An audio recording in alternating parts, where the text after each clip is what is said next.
Bago natin simulan ang kwento, ay baka wag niyong skipan ng ads ang ating video. Maraming salamat. At simulan na natin to. Wika nito sa kanya at agad na ding umalis. Dali-daling tumakbo papauwi si Busay. Pag uwi niya sa bahay, ay agad naman niyang sinabi sa ninong niya ang mga nangyayari. Walang hiya talaga yung brobo na yan. Sige, paghandaan natin ang darating na gulo na sinasabi niya. Wika nito. Simula ng araw na yun, ay hindi na muna gumala si Busay at tumanggap ng pasyente. Sa kadahilanang baka madamay ang pasyente nila sa maaaring maganap na kaguluhan. Hanggang isang gabi, habang nakaupo sila sa bangko ng labas ng kanilang bahay, ay napansin ni Busay na iba ang kulay ng kalangitan. Papalubog na ang araw ng mga panahong yon at pulang-pula ang bahaging kanluran ng kalangitan. Agad siyang pumasok sa loob ng bahay at nakita niyang nakatingin din ang ninong niya sa kalangitan. At laking gulat ni Busay dahil nakalantad ang mga gamit ng ninong niya sa mga panlalason. Iba na din ang kulay ng mga mata nito at tumingin ito sa kanya at nagsalita ng, "Busay, nandito na sila." Pagkasabi ng ninong niya ng mga katagang yun, ay narinig ni Busay ang mga angil ng nilalang sa labas ng kanilang bahay. "Ninong, may mga tao sa labas," wika ni Busay. Sumilip si Uloy sa siwang ng pinto at nakita niya ang napakaraming taong nakatalukbong ng itim na kasuotan. Lahat yun ay nakapalibot sa labas ng bahay nila hanggang sa may isang tumayo doon mismo sa kanilang harapan ng bahay at tinawag si Uloy. "Uloy! Ha! Lumabas ka na dyan! Dumating na ang oras na pagharap natin," wika nito. At kaagading nagtanggal ng talukbong ang lalaking yon. "Si Brobo yun ah. Humanda ka, Busay," wika ni Uloy at agading lumabas ng bahay. "Brobo, ang lakas naman ng loob mo na dumito sa teritoryo ko," wika ni Uloy. Bigla na ring lumabas si Busay. Hawak-hawak ang kris na ibinigay sa kanya ng ninong niya. Itinali na din niya sa noo niya ang pulang tila na pinamana ng kanyang tiyuhin. Pero laking gulat niya nang ituro siya ni Brobo. "Ikaw, huwag kang makikialam dahil hindi ikaw ang pakay ko," wika nito sa kanya.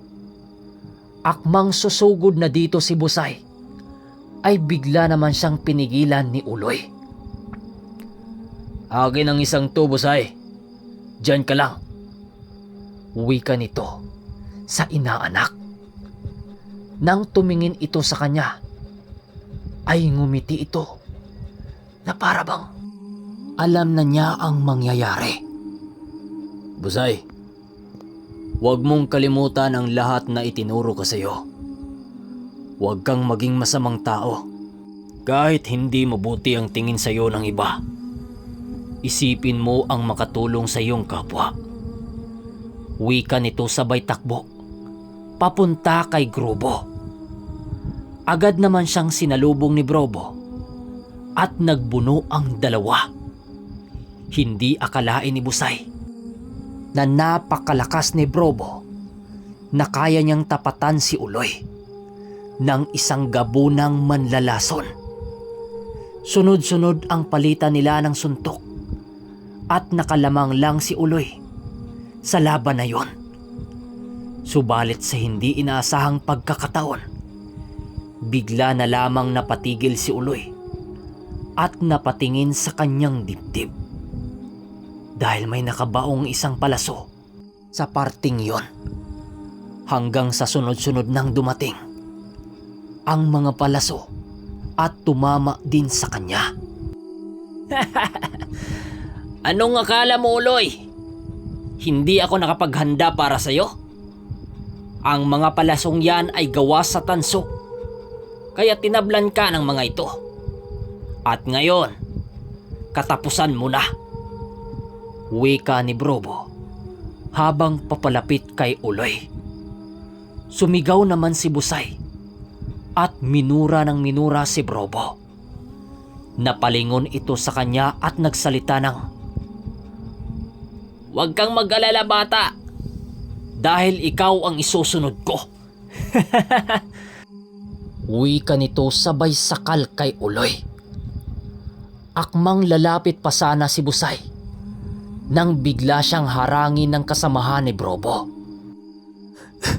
"Demonyo ka, Brobo!" sigaw ni Busay at agad binunot ang hawak niyang kris. Iwinasiwas niya ito sa mga kasamahan ni Brobo at agad nagsitumbahan ng tamaan sila ng talim ng kris na yon.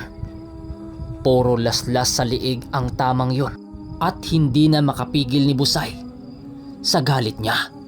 Dahilan para maubos niya ang kasamahan ni Brobo. At bigla na lamang siyang tinawag nito, dahilan para matigilan siya sa pakipaglaban. Napatingin siya sa kinaroroonan ng ninong niya at kay Brobo at nakita niyang pinipilipit ni Brobo ang liig ng ninong niya. Parang pinagsakluban ng langit at lupa si Busay noon, lalo na nung nakita niya itong unti-unting bumabagsak sa lupa nang wala ng buhay. Biglang bumalik kay Busay ang mga masasayang alaala niya ng ninong niya at nakaramdam siya ng matinding galit, at kasabay ng galit na yon ay ang pag-init ng unti-unting gumagapang mula sa kanyang dibdib papunta sa kanyang mga kamay, at bigla na lang siyang nakaramdam ng gaan sa kanyang katawan. At nang sinugod siya ng isa sa mga kasamahan ni Brobo, ay binigyan niya ito ng isang malakas ng bigwas. Tumalsik ito sa isang puno at agading namatay. Sunod-sunod nang sumugod ang pangkat ni Brobo, ngunit hindi nila magalaw-galaw si Busay. Medyo napatra si Brobo dahil sa mga naramdaman nito na kakaibang lakas mula kay Busay. "Anong klaseng nilalang ka? Saan nanggagaling ang lakas mo?" Wika nito.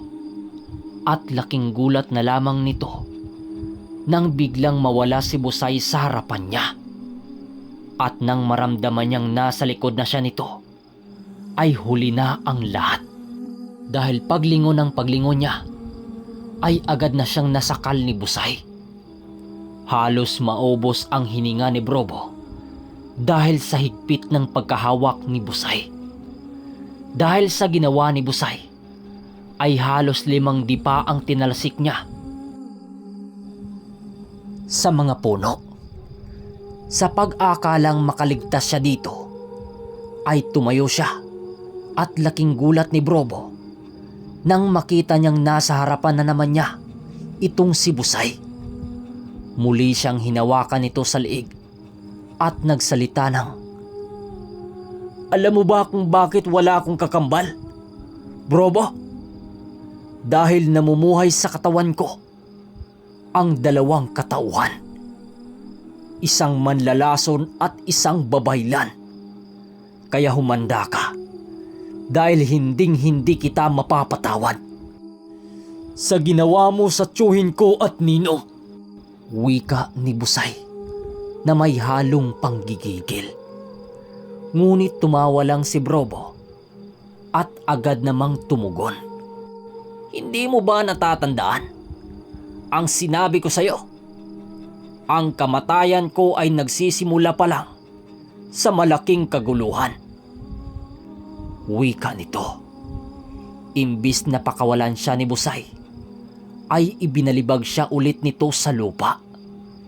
Hinawakan siya sa paa at inihagis sa isang puno, at sa lakas ng pagkakahagis niya ay nabuwal pa ang punong tinamaan nito. Akmang babango na naman siya ulit nang tinadyakan na naman siya ni Busay. At sa pagkakataong yun ay tumama siya sa isang kawayan at tumusok sa katawan niya ang matulis na putol na kawayan. Nilapitan siya ni Busay at tinutukan ng kris sa liig. "Katapusan mo na, Brobo!" Wika nito sabay gilit sa liig ni Brobo.